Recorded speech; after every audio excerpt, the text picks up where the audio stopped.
என்னடா சொல்ற? ஆமா. ஹீரோவாக போறியா? கை தட்டுக்கு ஒரு வாட்டி வருங்கால ஹீரோக்கு. இப்ப தம்பி நடிச்சு நீங்க யாராவது பாத்திருக்கீங்களா? முதல்ல நீ ஏதோ ஒரு பஞ்ச் டயலாக் ஒன்று பேசு தம்பி. அதெல்லாம் எனக்கு தெரியாது. பஞ்ச் டயலாக்னா என்னன்னு தெரியுமா? டைலாக் விடுறது. டைலாக் விடுறதா? அதான் பஞ்ச் டயலாக்கா? நடிகர் அப்படின்னாலே அப்படியே தொடைய தட்டி ஒரு பஞ்ச் டயலாக் பேசணும்டா. அது மாதிரிலாம் எனக்கு எதுவுமே தெரியாது. அப்புறம் நீ எப்படி நான் ஹீரோன்னு ஒத்துக்கிறது? பாட்டு பாடுவியா? பாட்டு பாட தெரியுங்களா? சரி, நம்ம ஹீரோ என்ன பாட்டு பாடுறான்னு கேட்போம். பாடு.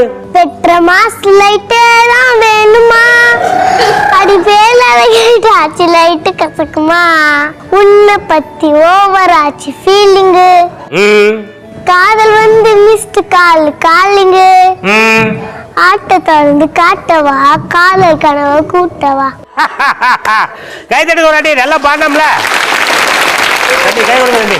சரி, இப்ப தம்பி நீ வந்து இப்ப வளர்ந்து பெரிய ஆளாகி பெரிய ஹீரோ ஆயிட்ட சினிமாவில். நான் அப்போ வந்து உனக்கு ஜோடியா எந்த ஹீரோயினை போடலாம் தம்பி? அனுஷ்கா. வேண்டா, ஆசைக்கு ஒரு அளவு இல்லையா?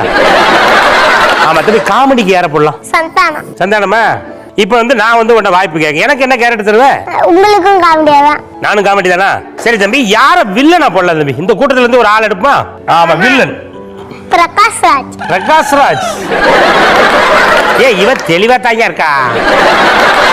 இந்த படத்தோட கதை என்ன அது சொல்லிடுறேன்.